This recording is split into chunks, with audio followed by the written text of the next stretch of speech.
안녕하십니까. 고인사이드 진행을 맡은 BTN 불교TV 전략기획실장 유건주입니다. 마음을 바꾸는 시간 고인사이드, 오늘 강연의 문을 열도록 하겠습니다. 언젠가부터 우리 사회에는 상식적으로는 이해할 수 없는 일들이 많이 벌어지고 있습니다. 그중에서 원인을 알 수 없는 연쇄 살인 사건을 종종 목격하고는 하죠. 이유가 불분명한 이런 사건들은 우리 사회에 큰 충격을 주고 있습니다. 미국에서는 월남전이 끝난 후 70년대 중반부터 이런 일들이 벌어지고는 했다고 합니다. 이른바 흔히 이야기하는 사이코패스 범죄죠. 왜 이런 일이 벌어지는 것일까요? 오늘은 이 문제를 다뤄보려고 합니다.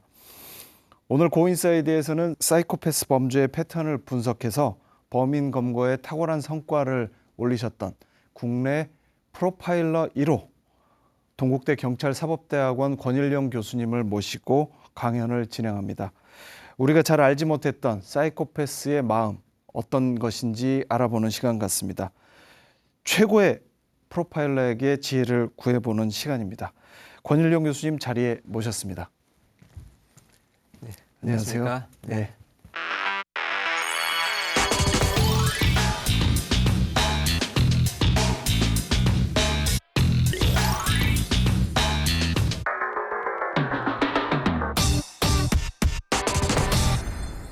오늘 자리에 함께해 주셔서 감사합니다. 네, 감사합니다. 저희가 전화를 드리면서 교수님께서 얼마나 바쁘신 분인지를 새삼스럽게 느꼈습니다. 네. 오늘도 방송을 하고 오셨다고 들었는데요. 네, 요즘에 이제 여러 기관에서 네. 안전과 관련된 강의들, 네. 방송들을 많이 하고 있어서 네. 오늘 좀 바쁘게 다니다 왔습니다. 네. 교수님께서 이제 우리 사회의 프로파일러가 뭐라는 거를 이제 잘 알려주신 분이신데, 아직도 모르시는 분들을 위해서 프로파일러 어떤 일 하시는 건지 좀 잠깐 네. 알려주시죠. 프로파일러는 결국 이제 프로필을 하는 사람들입니다. 그래서 범죄 현장에 나가서 범죄자들의 행동을 분석하는 역할을 하기 때문에 한국 경찰에서의 공식 명칭은 프로파일러가 아니고 예. 범죄 행동 분석관입니다. 네. 그래서 범행 전에 어떤 준비를 했고 어떻게 실행을 하고 또 은폐는 어떤 방식으로 했는가, 이 일련의 행동들을 종합적으로 분석을 하면 네. 그 사람의 성격과 특징, 심리, 범행의 목적 등을 알 수가 있기 때문에 네. 그걸 통해서 수사를 지원하는 네. 역할들을 하고 있습니다. 제가 교수님 책을 좀 읽어보니까 책에 이런 구절이 나오더라고요.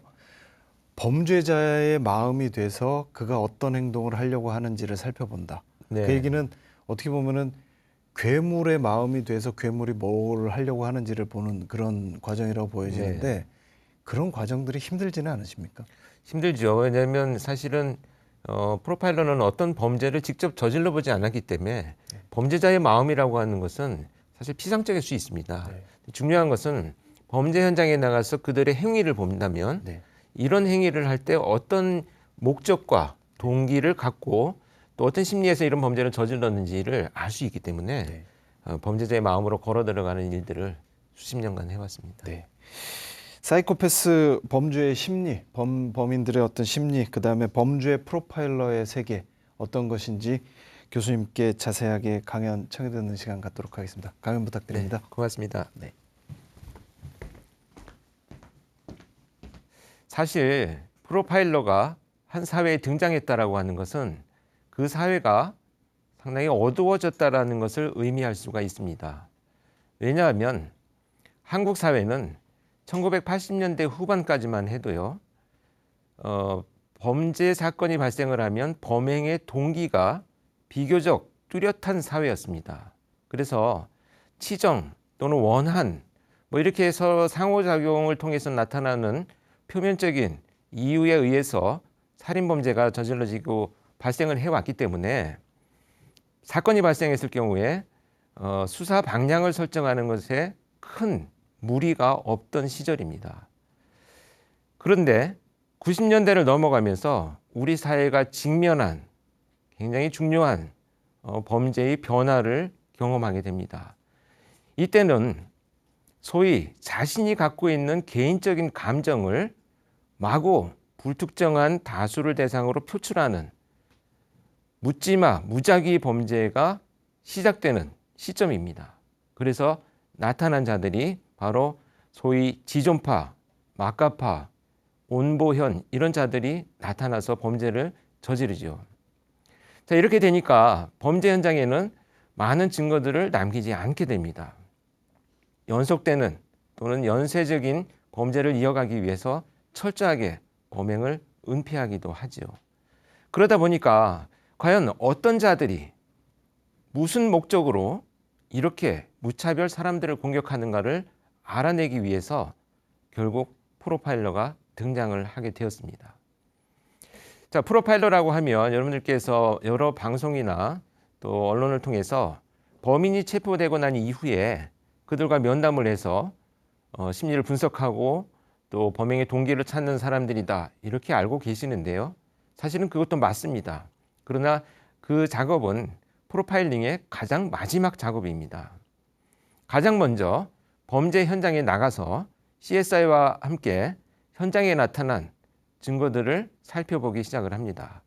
예를 들면 CSI가 지문, DNA, 또 발자국, 족흔적 이런 눈에 보이는 물리적 증거들을 수집을 해서 범인을 추적을 하는 단서를 찾는다면 프로파일러들은 왜 이 집을 선택했는지 또 발자국의 방향은 어느 쪽으로 향해 있는지 공격의 방식은 어떠했는지 이런 범죄자의 행동을 분석함으로 해서 왜 이 집을 침입하고 피해자를 어떤 상태에서 공격을 했기 때문에 범행의 동기는 또 이렇게 추론할 수 있을 것이다 라는 것을 여러 정보를 종합해서 수사팀에게 정보를 제공하는 역할들을 하는 것이 프로파일러들입니다.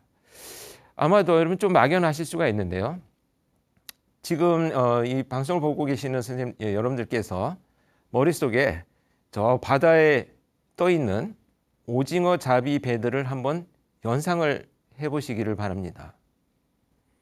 오징어 잡이 배들은요, 여러 척의 배들이 모여서 환하게 불을 밝히고 밤늦은 시간과 새벽에 오징어를 잡고 있죠. 그런데 중요한 것은 오징어가 불빛을 좋아하기 때문에 어부들이 그런 작업을 하는 것이 아니고 정약전이 쓴 자산어보를 보면 그렇게 여러 척의 배들이 불을 환하게 밝히고 있으면 오징어의 먹이가 되는 작은 새우나 플랑크톤들이 모여들기 때문에 이걸 잡아먹으러 온 오징어를 어부들이 잡는다 이런 얘기입니다. 즉 다시 말씀드려서 그 대상이 갖고 있는 특성이 무엇인가, 오징어가 갖고 있는 특성이 무엇인가를 안다면 어떤 방식으로 전략적으로 범인을 체포할 것이냐, 이 오징어를 잡을 수 있을 것이냐라는 계획이 수립될 수 있다는 얘기죠.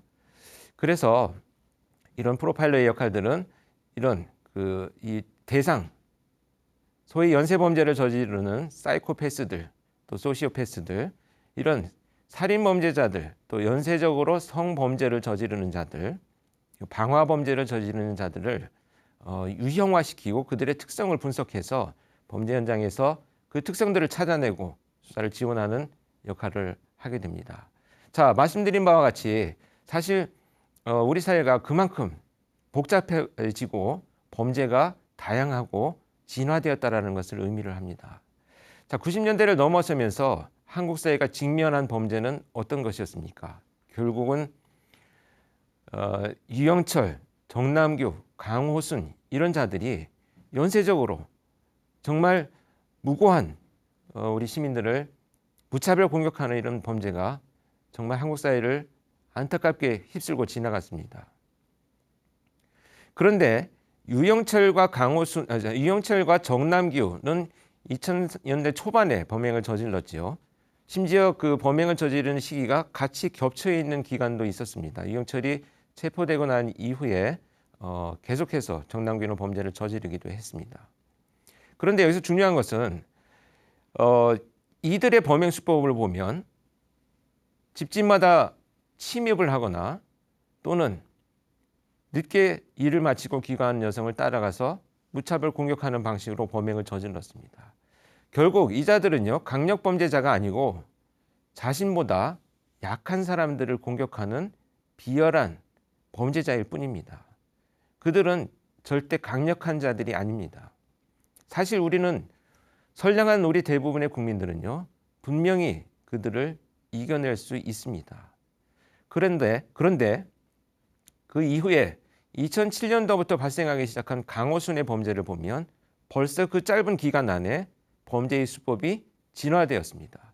피해자를 따라다니면서 범행을 저지르던 수법에서 이제는 교묘하게 자신의 영역 안으로 유인을 하거나 또는 피해자를 교묘하게 속여서 자신의 차로 이동을 하면서 범행을 저지르는 소위 상황을 이용한 범죄로 진화되기 시작을 했습니다. 우리는요, 굉장히 선량한 많은 분들이 우리 갖고 있는 우리의 한국 사회 문화에서 누군가의 부탁을 거절하는 것을 상당히 무례하다라는 생각을 갖고 있습니다. 또 대부분의 사람들은요, 그런 호의적인 제안에 당연히 내가 특별한 이유가 없다면 적절한 선에서 그런 상호작용을 하기를 원하기도 하죠.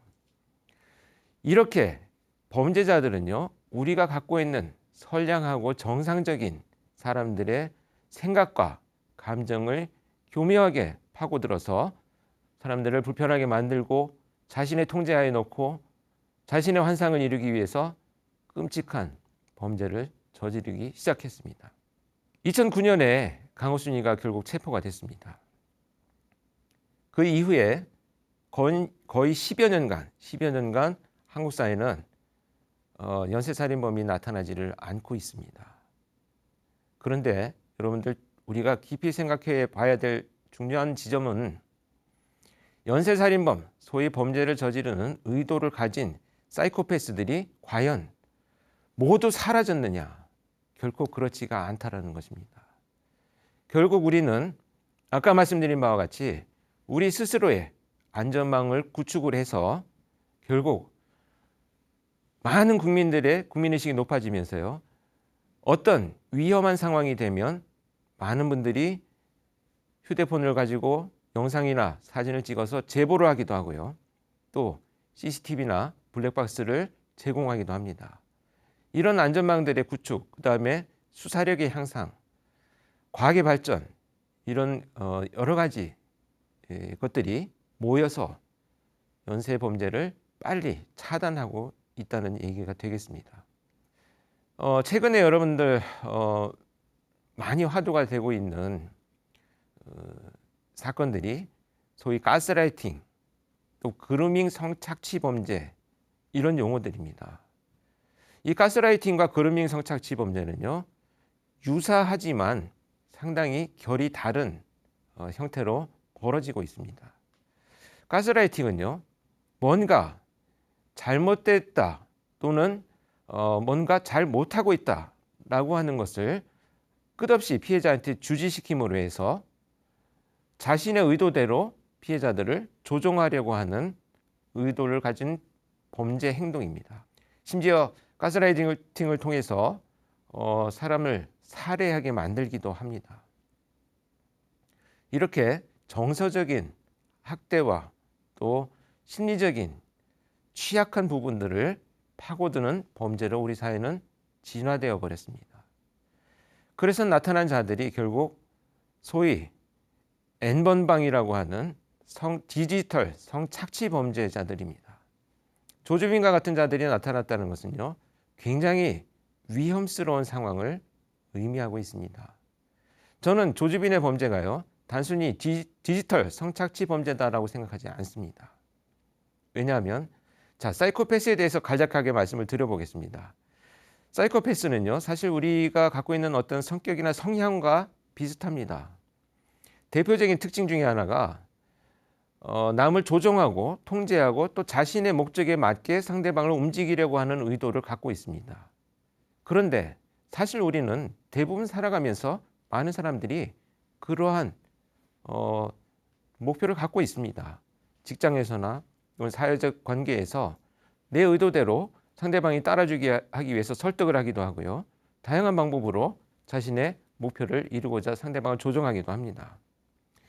그런데 중요한 것은 그 정상의 범주 안에 우리는 들어있는 것이고요, 범죄를 저지르는 사이코패스의 성향들은 그보다 훨씬 더 뛰어넘어서 심지어 내가 목표를 이루기 위해서는 때때로 사람이 죽거나 아니면 사람을 살해할 수도 있다. 이렇게 생각하는 자들이 사이코패스들입니다. 그래서 굉장히 교묘하고요. 순식간에 사람들을 자기 통제 안에 넣게 합니다. 부지불식간에 자기도 모르게 심부름을 시키고요. 상당히 주의 깊게 자신한테 끌려가는 이런 현상들이 계속 이어지는 형태로 드러나기도 합니다. 중요한 것은 가스라이팅 등 그루밍 성착취 범죄든 이런 사이코패스들이 범죄를 저지를 때는요. 대부분 피해자들이 내가 지금 피해를 당하고 있다는 것을 잘 모르는 경우가 대부분이다.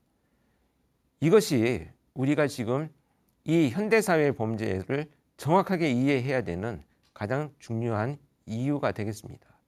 물론 강력범죄를 저지르기도 하지만 경제범죄나 또 지능범죄 이런 그 범죄 유형에서도 상당히 많이 나타나고 있습니다. 제가 현직에 있을 때 많은 이제 수사 요청들이 옵니다. 수사를 진행하는 과정에서 고도의 다에게 사기 범죄를 저지른 자들이나 경제 범죄 그리고 기업 내에서 어떤 아주 중요한 정보를 유출하는 이런 범죄들 체포하고 나면 조사를 받는 과정에서 이제 요청을 하기도 합니다. 모니터링을 하면서 이자들의 심리를 좀 분석해달라 이런 요청을 받고 제가 가보기도 하는데요. 그런 현장에 가보면 사실은 이자들이 바로 사이코패스구나 라고 하는 것을 많이 경험했습니다. 이자들이 갖고 있는 가장 기본적인 관념은요. 한 집안의 재산을 교묘하게 속여서 전부 편취합니다. 사기범죄를 저지르죠. 그리고 나서 이 한 집안의 가장이 너무나 좌절한 나머지 온 일가족이 극단적인 선택을 하는 경우가 생깁니다. 그렇게 되면 내가 죽으라고 한 것은 아니잖아. 어리석게도 나한테 사기를 당하고 재산을 편취당한 것이지 내가 죽으라 그랬나? 나는 죄가 없어. 그냥 먹고 살려고 사기를 좀 친 것뿐이야. 라고 생각하는 자들이 그야말로 제가 오늘 말씀드리고 싶은 사이코패스의 전형입니다. 그 자들은 조금 더 죄책감을 느끼지 않고요. 동정심을 갖지도 않습니다. 스스로 자기 행위에 대해서 판단하지 않기 때문에 늘 이렇게 방금 말씀드린 것처럼 어리석은 피해자라고 하는 표현을 하면서 피해자들을 비난합니다. 우리 사회는 어떤가요? 과연 사기범죄를 당한 사람 피해자들한테 우리는 어떤 생각을 갖고 있습니까? 욕심내다가 그랬구나. 어리석게도 그걸 또 왜 확인하지 않고 그렇게 됐어? 라고 하는 말은요. 피해자들한테 할 말이 아니고 우리 사회는 분명히 가해자를 비난하는 사회가 되어야 합니다. 왜냐? 이 자들은요. 누구라도 그런 방식으로 범행을 저지를 수 있기 때문에 우리 누구도 그런 피해를 벗어날 수는 사실 어렵습니다. 그렇기 때문에 우리가 비난해야 될 것은 늘 가해자이어야만 하고요. 이런 관념들을 많이 바꿔야 되겠습니다.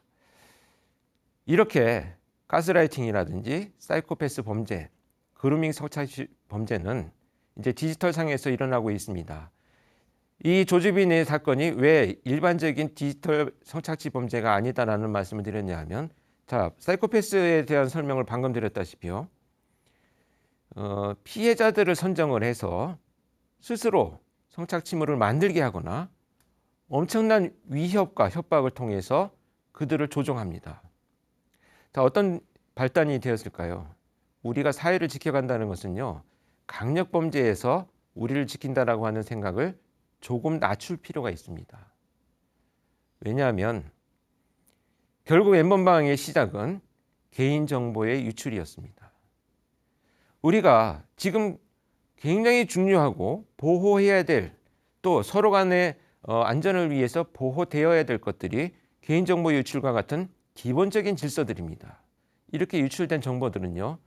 범죄자들의 표적이 됩니다. 그래서 이 엠번방의 조주빈은요. 피해자들의 절박한 심정을 이용을 해서 그들에게 협박을 하기 시작합니다. 이 절박한 심정이라고 하는 것은요. 정말 벗어날 수 없는 절박한 심정에 빠져 있는 사람들을 의미를 합니다. 경제적으로든 또 심리적으로든 굉장히 절박한 사람들이 피해를 당하고 있는데 이런 방식으로 위협을 합니다. 자, 너의 가족과 친구와 지인들의 주소와 전화번호를 내가 모두 다 알고 있다. 내가 지시하는 대로 하지 않는다면 오늘 저녁에 너를 찾아가서 해칠 것이다. 이렇게 하지 않습니다. 너를 해칠 것이다라고 하는 얘기는요. 그 당사자인 피해자가 도움을 요청할 가능성이 높습니다. 오늘 저녁에 누군가 나를 해치러 올 것 같습니다. 경찰에 신변보호 요청을 할 수도 있어요. 그런데 이자들은 시키는 대로 하지 않는다면 너의 가족 그리고 친구, 네가 사랑하는 누구라도 너 때문에 끔찍한 피해를 당할 것이야. 라는 실체가 없는 위협을 합니다. 자, 여러분들 어떻습니까?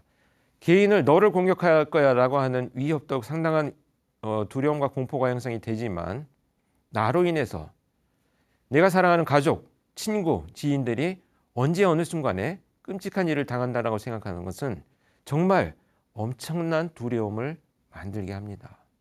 자, 이런 방법들을 통해서요. 그 자는 성착취물을 판매하고 엄청난 돈을 벌었습니다. 사이코패스가 할 수 있는 범죄는 다 저질렀습니다. 그리고 나서 이 피해자들은 결국 너무나 좌절한 나머지 스스로 극단적인 선택을 하고 말았지요.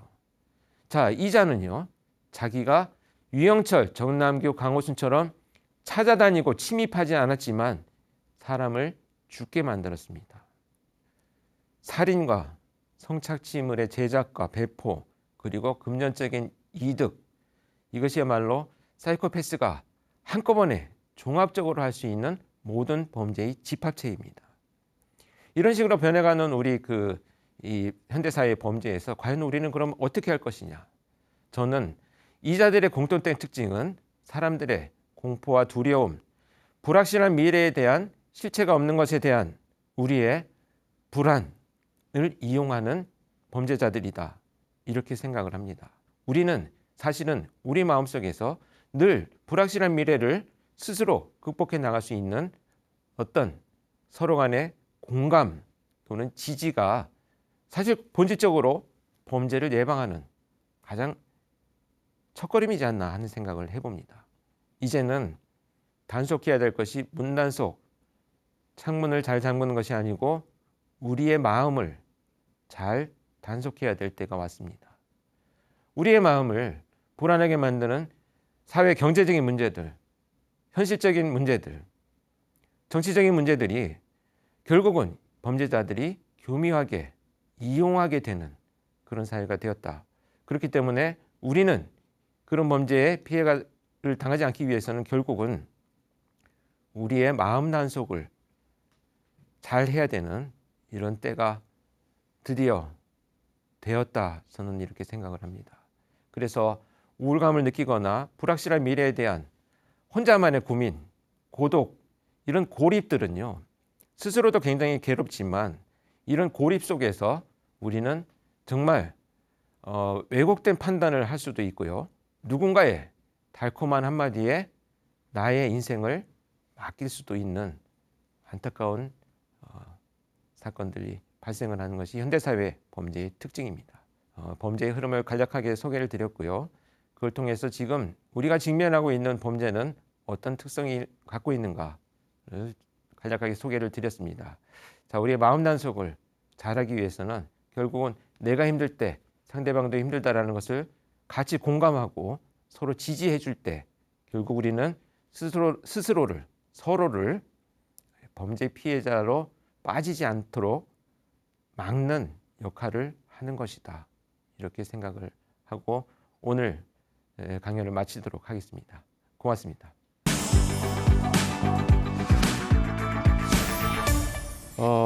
제가 밖에서 이제 교수님 강연을 들으면서 어떤 느낌이 좀 들었냐면요. 그 가해자들에 대한 어떤 깊은 분노, 뭐 그냥 좀 요즘 시쳇말로 하자면은 깊은 빡침 같은 게 이제 확 느껴지는 그런 그 강연이었습니다. 한 번도 범죄자들에 대해서 이 자들이라고 계속 표현을 해주셨는데 네. 보통 이 우리 사회의 한편에서는 또 그런 분들도 있지 않습니까? 가해자들이 불우한 환경, 그다음에 불우했던 뭐 가정 환경이나 뭐 어렸을 때 뭐 그 네. 폭력에 노출됐던 경험들 이런 것 때문에 사회적 환경이 그들을 악마로 만든 것이 아니냐 이런 시각도 있는데 이런 시각에 대해서 아주 교수님께서 단호하게 아니다라는 말씀을 하신 네. 걸로 알고 있습니다. 타고나느냐 범죄자가 만들어지느냐에 대한 그렇죠. 문제인데요. 네. 사실 역사 이래 이것을 밝히지는 못하고 있습니다. 네. 아무리 과학이 발전된다고 하더라도 사실 어려운 문제이긴 하는데 그래서 저는 그 질문을 좀 바꿔봤습니다. 네. 왜 동일한 상황에서 어떤 사람은 범죄를 저지르고 어떤 사람은 범죄를 저지르지 않느냐. 네. 네. 또 상황이 사람을 지배하는 경우도 있고요. 사람이 상황을 지배하는 경우도 있습니다. 네. 이것을 같이 연결시켜 본다면 불우하고 어려운 환경에서 자랐다고 해도 상황을 자기가 지배하면서 충분히 노력과 어떤 목표를 향해서 걸어갈 수 있는 힘과 에너지를 가질 수 있습니다. 네. 그런데 어떤 자들은 범죄를 저지르죠. 네. 그런데 이 범죄를 저지르는 자들의 대표적인 특징이 방금 말씀드린 것처럼 고립입니다.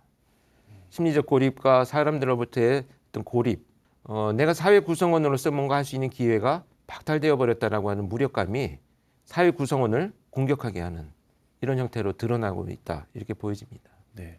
피해자들에 대한 공감과 지지, 연대, 그들을 탓하지 않는 이런 사회적 분위기, 네, 그것이야말로 정말 이런 범죄를 막는 가장 큰 힘이다 이런 말씀해 주셨는데 뭐 결론부터 말씀드리자면 그걸 잘 모르시는 분들이 상당히 많으신 것 같아요. 네. 대부분의 피해자들께서 또 스스로 자책을 하십니다. 네. 내가 거기에 가지 않았다면, 또 내가 그러지 않았다면, 내가 어리석어서 이런 또 자책을 하시고 특히 성범죄 피해 여성들이 가장 힘들어하는 말 중에 하나가 우리가 피해자 가해자와 합의되었다라는 말입니다. 정말 굉장히 그 말 한마디가 피해자 여성들은 정말 극단적인 선택을 할 만큼 고통스러운 건데 우리 사회는 범죄를 당하는 것이 자신의 책임이다라는 관념을 아직까지도 어느 정도는 갖고 있습니다. 이렇게 된다면 결국은 가해자들은 그런 점들을 교묘하게 파고들 것이다 이렇게 생각을 합니다. 예. 저희는 사실 그런 연쇄살인범들을 직접 만날 기회가 없지 않습니까? 네. 뭐 영화나 드라마 이런 걸 통해서만 이제 간접적으로 체험할 뿐인데 실제 그 연쇄살인범들이나 이 범죄자들을 만나는 풍경 어떠십니까? 좀 상세하게 좀 설명 부탁드립니다. 네, 물론 이제 체포되고 나서 자백을 하지 않는 경우도 있고요. 또는 자백이 다 끝난 경우에 이들의 심리를 분석하기 위해서 투입되는 경우들도 있습니다. 근데 그 자들은요, 이런 그 사건에 대해서 정말 엄청난 충격을 주고 사회가 정말 이 충격에 빠져서 고통스러워하고 있음에도 불구하고 가장 먼저 시작되는 언어적 표현이 그 사람이 그 피해자가 이러했기 때문에 내가 이렇게 한 것이다라고 하는 상대방을 탓하는 이런 투사적 심리 기제를 가장 많이 드러내고 있습니다. 그래서요 이렇게 프로파일러들이 면담을 들어가면 어떤 방식으로든지 교묘하게 화제를 돌려가지고 피해자를 비난하기 시작을 합니다. 그래서 그런 초창기 면담을 하다 보면 이제 이 자는 결국은 죄책감을 느껴서 자백하거나 또 죄책감을 느끼고 있거나 또 뭐 출소 후에 어떤 재범을 일으키지 않는 스스로의 어떤 이 목표를 갖고 있거나 이런 것은 없구나 이런 안타까운 것을 많이 느끼게 됩니다. 네. 지금까지 1000여 명이 넘는 범죄자들을 이제 인터뷰하고 프로파일링 했다고 이제 들었습니다. 네. 뭐 많이 받으셨던 질문일 것 같은데 그 중에서 가장 기억에 남는 그 범인이 어떤 분입니까? 사실 저는 범죄자들이 한 1000명이 넘으니까요. 다 기억하지는 못합니다. 그런데 이제 아동이 관련된 범죄 사건들은 굉장히 가슴이 아프기 때문에 오랫동안 마음에 남아 있고요. 저는 사실 그 사건들의 피해자의 모습들은 사실 한 3000건 이상 현장에 투입이 됐었는데 피해자들의 그 모습들이 사실은 지금도 간혹 그 발생 장소 지역 인근을 지나가다 보면 저도 모르게 떠오르는 경우들이 있습니다. 그만큼 좀 안타깝기도 하고 이렇게 잔혹하게 피해를 당한 분들이 과연 그 가족들도 건강한 삶을 사실 수 있을까라고 하는 이런 당시 경찰관으로서의 어떤 그 죄책감도 많이 느끼게 되고요. 그런 감정들이 좀 복합적으로 일어나고 있습니다. 네. 최근에 이 연쇄살인 범죄가 좀 감소했다 이런 느낌을 받는데 실제로는 그런 것이 아니라면서요. 그렇습니다. 아까 이제 강연중에 잠깐 말씀드린 것처럼 연쇄 범죄는 이제 빨리 차단이 되고 있는 거죠. 네. 근데 그만큼 이제 우리가 국민의식이 많이 높아지고 또 사회 안전망이 구축이 되어 있지만 이 범죄가 단순히 한 건 내지 두 건이 아니다라고 하는 것을 판단할 수 있는 제도적 장치들도 반드시 이제 보완이 되어야 되겠다 이렇게 생각을 합니다. 네. 사이코패스의 성향을 가진 사람들이 어렸을 때 많이 하는 행동, 동물학대, 그다음에 야뇨증, 네. 불장난 이런 게 있다고 그러는데 네. 맞습니까? 네, 한국의 연쇄살인범들도 거의 대부분 공통된 흔적들을 나타내고 있는데요. 여러분 지금 이제 이제 우리 디지털 상에서 일어나고 있는 범죄에 대한 말씀을 드렸는데 굉장히 주의 깊게 봐야 될 부분이 있습니다. 첫 번째는 동물 학대 사이트가 있어서 네. 그 운영을 하고 있고요. 아주 잔혹하게 동물을 이렇게 공격하고 그것을 막 서로 이렇게 공유하는 이런 사이트가 있고요.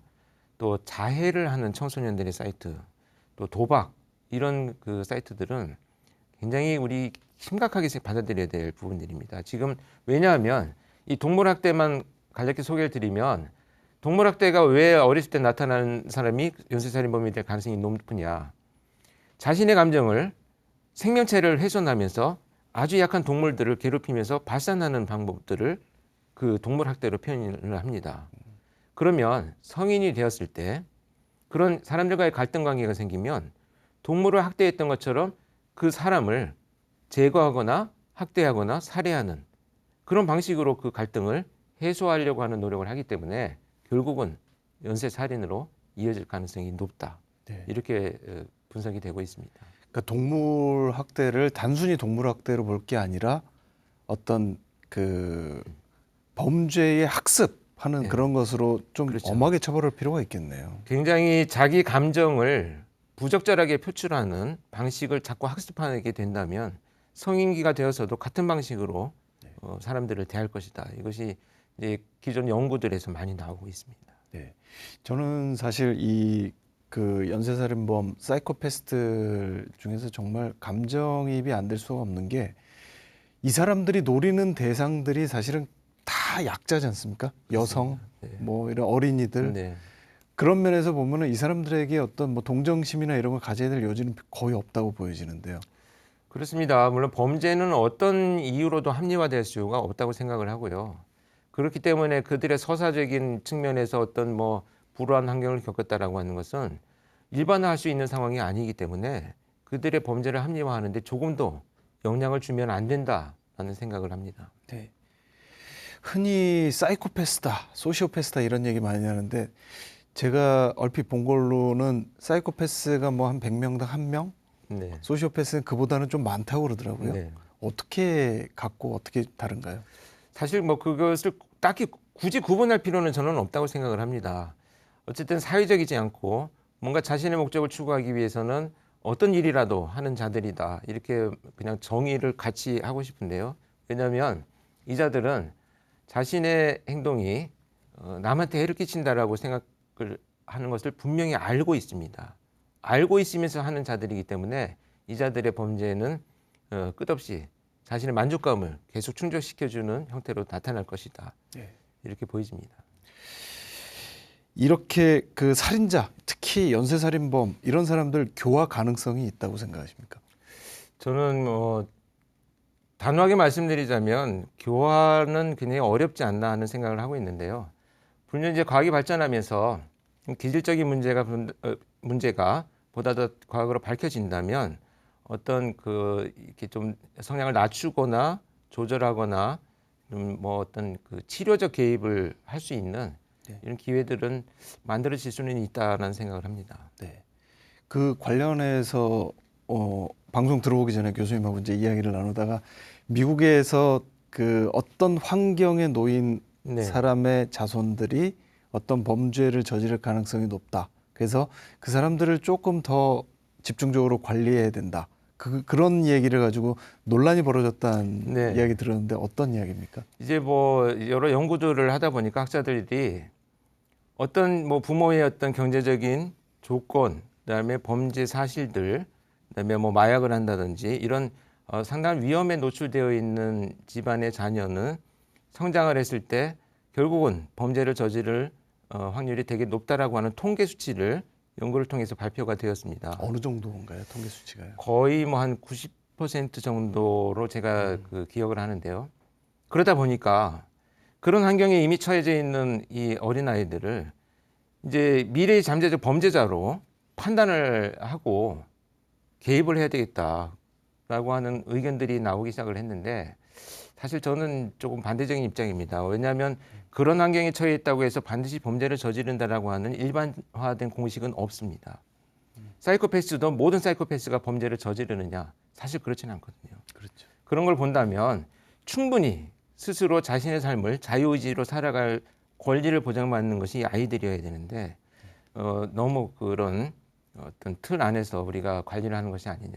그런데 어떤 측면에서 본다면 그 확률이 높은 아이는 이미 개입을 해서 좀 치료를 한다면 달라지지 않겠냐라고 하지만 사실은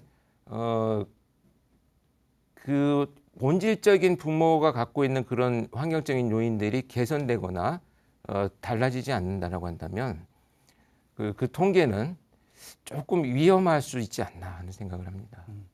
저희가 예전에 봤던 영화 중에 그 마이너리티 리포트라는 영화에 네. 보면 범죄를 저지를 것을 예지한 예지자에 의해서 그걸 미연에 방지해서 그 사람을 가두는 뭐 이게 아주 미래 사회에 벌어질 법한 그런 이야기를 다룬 영화인데 그런 논란들이 현실 속에서 지금도 벌어지고 있는 거네요.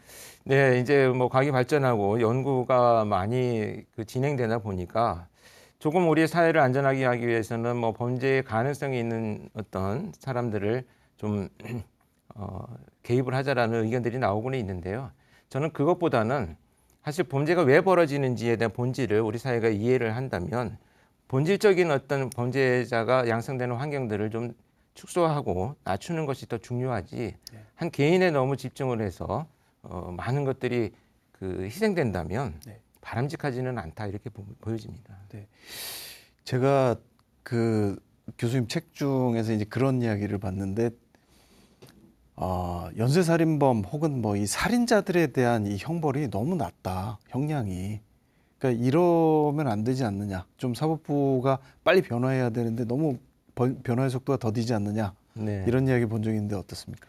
네, 뭐 다들 아마 공감하실 겁니다. 특히 살인범죄뿐만 아니고 우리 그 형량에 대한 지금 국민적 공분들이 많이 일어나는데 왜냐하면 범죄가 예전보다 훨씬 잔혹해졌는데 네. 그 형량 그다음에 양형 기준을 그대로 적용한다는 것이 굉장히 안타깝고 또 피해자의 가족들이나 남은 나머지 그 피해자의 가족들이나 관련된 분들은 정말 뭐 어디 가서 하소연할 수 없는 정말 답답한 심정일 수 있다 이렇게 보여집니다. 그래서 저는 형량도 되게 중요하고요. 특히 청소년 범죄는 50년대 후반에 만들어진 양형 기준을 지금도 쓰고 있습니다. 무려 60년이 지난 양형 기준을 빨리 개정하는 것 이런 국민적인 합의와 논의와 제안들이 끝없이 일어나야 되지 않나 이렇게 보여집니다. 네. 보통 우리나라에서 살인 범죄를 저지르면 형량이 어느 정도 되죠? 보통 한 10년에서 15년 정도를 지금 법정에서 확정을 하고 있는데요. 네. 사실 뭐 이제 또 그런 살인 범죄를 저지르고 모범수로 생활하면서 결국은 가석방을 노리고 몇 년간의 생활을 하다가 또 출소하는 자들도 상당수 있다 이렇게. 그런 경우에는 재범으로 이어지거나 사이코패스 성향을 가졌을 때는 이후에 더 많은 범죄로 이어질 가능성이 있지 않습니까? 있습니다. 특히 그 최근에 일어났던 전자발찌를 훼손하고 했던 네. 그 사건도 마찬가지입니다만 이 범죄라고 하는 것은 그 성공한 방식이 자기 머릿속에 오랫동안 남아있기 때문에 네. 굉장히 힘든 어떤 절망적인 상황이 되면 그 성공한 방식으로 그냥 자신을 내던지는 범죄 유형으로 분명히 드러날 수 있다 이렇게 보여집니다. 네. 마지막으로 교수님께서 굉장히 많은 사건을 해결해 오신 걸로 알고 있는데 아직까지도 해결되지 않은 미제 사건들이 남아 있는 걸로 알고 있습니다. 이 사건만큼은 꼭 해결해 보고 싶다 이런 사건이 있으실까요? 정말 미제 사건은 모든 사건이 어느 하나 뭐 경중 없이 가슴속에 더 남아 있고요. 사실 사건이라고 하는 것은 저 혼자만 해결할 수 있는 능력이 있는 건 아닙니다. 많은 수사관들과 과학수사요원들과 프로파일러들이 모여서 정말 많은 것을 창출해 내야지 체포할 수 있는 것이 단 한 명의 범죄자인데, 특히 그 뭐 나이가 어린 여중생 포천에서 발생했던 사건들, 또 실종된 사건들, 이렇게 안타깝게 가족들이 정말 생사도 모르고 지금 있는 이런 그 사건들을 저는 늘 기억을 하고요. 이 사건을 우리가 세월이 지나도 잊지 않고 반드시 체포할 수 있는 기회를 만들어야 된다고 생각을 합니다. 네. 오늘 오랜 시간 동안 비대면 강의를 통해서 지금 인터넷으로 많은 분들과 강연을 나눠봤습니다. 프로파일러라는 직업이 이제는 우리 사회에서는 너무나 이제 익숙해진 직업이 됐고 없어서는 안 될 그런 직업이 된 것 같습니다. 마지막으로 오늘 강연 들으신 분들을 위해서 우리 사회가 범죄가 없고 조금 더 안전한 사회가 되기 위해서 좀 시청자들께 마지막으로 한 말씀 부탁드리겠습니다. 네, 무엇보다 우리는 힘을 합치면 범죄를 충분히 이겨낼 수가 있습니다. 그래서 불안과 두려움을 갖기보다는 우리가 모두 합쳐서 선량한 국민들이 범죄를 이길 수 있다라고 하는 이런 용기와 감정들을 서로 나누는 것, 이것이 지금 교묘하게 우리의 머릿속으로 파고드는 범죄자들을 이겨내는 방법이 될 수 있다, 이렇게 생각을 합니다. 네. 오늘 교수님 강연을 통해서 우리 사회에서 벌어졌던 이런 특별한 범죄들 배경과 그 맥락을 짚어보는 그런 좋은 시간이 아니었나 이런 생각이었습니다. 다시 한번 오늘 강연 감사의 말씀 드립니다. 감사합니다. 불교 용어 중에 일천제라는 말이 있습니다. 산스크리트어로 이찬티카라는 말을 한자어로 음역한 그런 말인데요. 마음에 있는 모든 선함을 끊어버린 존재, 이런 뜻입니다. 보통 스님들께서 일천제 같은 짓을 하지 마라 이런 이야기 할 때 많이 쓰시는 말인데, 무량겁이 시간이 지나야만 비로소 성불할 수 있는 가능성이 조금 열리는 그런 사람들을 뜻합니다. 사이코패스도 바로 이런 사람이 아닌가 하는 생각이 듭니다. 하지만 일천제의 반대편에는 오늘 강연해 주신 권일용 교수님과 같은 프로파일러들이 같이 있습니다. 참혹한 범죄의 현장에서 범인들의 마음속으로 걸어 들어가서 그들의 마음을 읽어내고 범죄를 예방하고 범인들을 검거하는 이런 분들이 있기 때문에 우리 사회의 안전이 조금이나마 지켜지는 것이 아닌가, 그런 생각을 해봅니다. 마음을 바꾸는 시간 고인사이드, 오늘 순서 여기서 마치겠습니다. 오늘도 함께 해주셔서 감사합니다. 늘 마음이 평안하시기 바랍니다. 안녕히 계십시오.